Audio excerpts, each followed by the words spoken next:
So she goes to break up a dog fight. She gets bit. And I am overseeing her one night that we're working together on a shift. And she comes up and she has her arm all wrapped up in a bandage. And she goes to take some pills. And I said, "What are you taking?"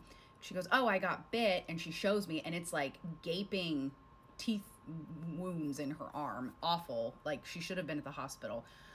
They looked infected. And she was taking fish antibiotics.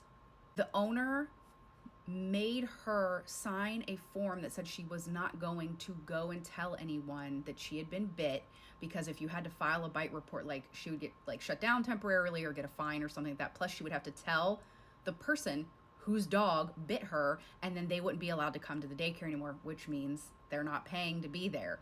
So I was like, okay, this place, something is amiss here. Something is wrong with these people. Asterisk in my brain to just be more aware of my surroundings. I wasn't like changing my behavior because I didn't want to let on that I knew some dark, dirty deeds were going on, but I just always had it in the back of my mind not to like fully trust these people. So I pull this girl aside. She was younger than me. I was only in like my like almost mid 20s, but this girl was like 19. And I pulled her aside and I said, "Look, taking fish antibiotics is not okay. You need to go to the doctor." And then she started crying. I was telling her her arm looked infected. Like, it's really dangerous to have an infected dog bite on your arm. I said, "You need to report this, regardless of what the owner says. You need to report this. That dog they need to look at the dog. The owner needs to be made aware." And I was like, "You could get like a really serious infection from this. You should not be taking fish antibiotics, especially from somebody prescribing it to you that is not a medical doctor."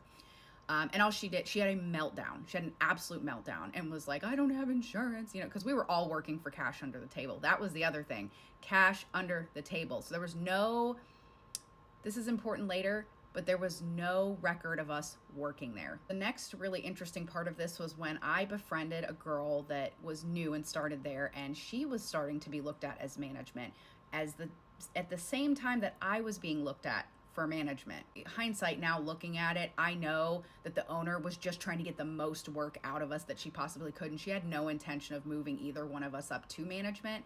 But at the time, we were friends, but we were also kind of like professionally battling each other to get the management role. And this girl did something so shady to me. And it's the thing that led me to getting kidnapped.